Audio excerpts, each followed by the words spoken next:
syempre hindi naman po namin nilalabas yan. Pero may mga sinusuportahan po akong organization before, but this is the first time that I will be partnering with this specific organization, which is Anchor of Hope and Strength. Bakit? Bakit sila? Sa dinami-dami na lumalapit sa'yo at nagpapahiwatig ng tulong?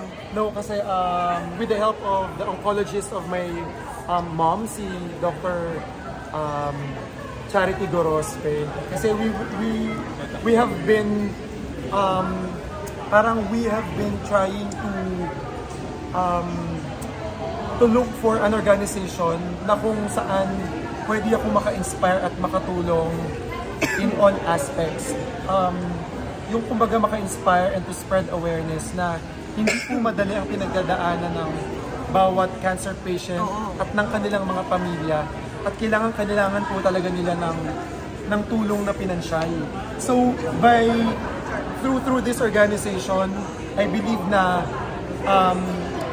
magiging instrumento ako, and at the same time nabigyan po nila ako ng purpose na ipagpatuloy kung ano po yung naiwang legacy ng parents ko. Natutuwa ka ba na kahit na you miss of course your parents, no, na nandito ka na sa punto na nag-give back ka? Sa kalagitnaan ng kalungkutan ko at yung brokenness sa puso ko, parang ito yung nagkaroon ako ng kahit papaano liwanag na alam kong kahit papaano ay makakatulong ako in my own little ways.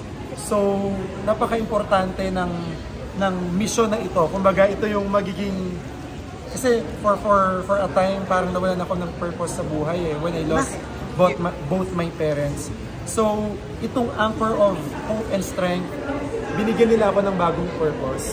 So, I hope... Kayo ba ng magulang mo, na medyo dahil na yung mom mo, napag-usapan nyo ba na parang isang araw tutulong ako? Kasi yung nanay ko, mahilig siyang tumulong talaga eh. So, I know and I'm sure na she and my father, they're both smiling from above. Oh my gosh. And actually nakita ko nga yung recently yung very emotional ASAP episode mo rin. What was going through your mind through that viral clip, no, and episode in ASAP? Oo nga, nag-viral yun eh.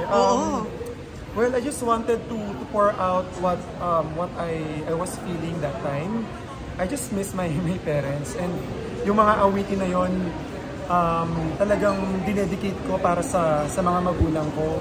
And sobra lang din po yung gratitude sa puso ko dahil sa tulad nga po ng nasabi ko, not everyone is given the chance to celebrate such a milestone in their careers. At ako po yung isa sa mga na-blessed to celebrate my 20 years in the industry. Buti nakikita mo yung gratitude and yung pagpapahalaga sa'yo, you acknowledge it. Of course. Kasi nung mga oras na nangangailangan ako at inaabot ko yung mga pangarap ko, yung ABS-CBN, yung ASAP, yung si Tito Boy Abunda, yung Cornerstone, yung mga fans ko, sila yung katulong ko at katuwang ko sa pag-abot ng pangarap ko eh. And after 20 years, gusto kong mag-give back sa kanila through my music, through this concert. Uy, sa concert mo, anong aabangan natin dito? May mga look back ba ng mga... Baka lalo kang umiyak. Nako, baka ma-preempt. Manood na lang po kayo ng concert. Tickets are still available sa SM Tickets. Sa smtickets.com. Ayan po. Medyo pa sold out na po yung ibang. Salamat po sa lahat po ng mga bumili ng tickets. Na sold out, actually sold out na po yung ibang sections. Meron pa pong iba ng mga sections na may tickets pa. So I hope you guys can join me in celebrating my 20 years. Sinong guests mo rito? Of course, Angeline, Darren, Yeng, Sherin Reyes, and a very special surprise guest. Nagulat ka ba na 20 years ka na? Meron ka bang parang moment na gusto mong i-share sa fans mo na parang grabe, nung time na yun, I was struggling or hindi nila alam pero you pulled it all together?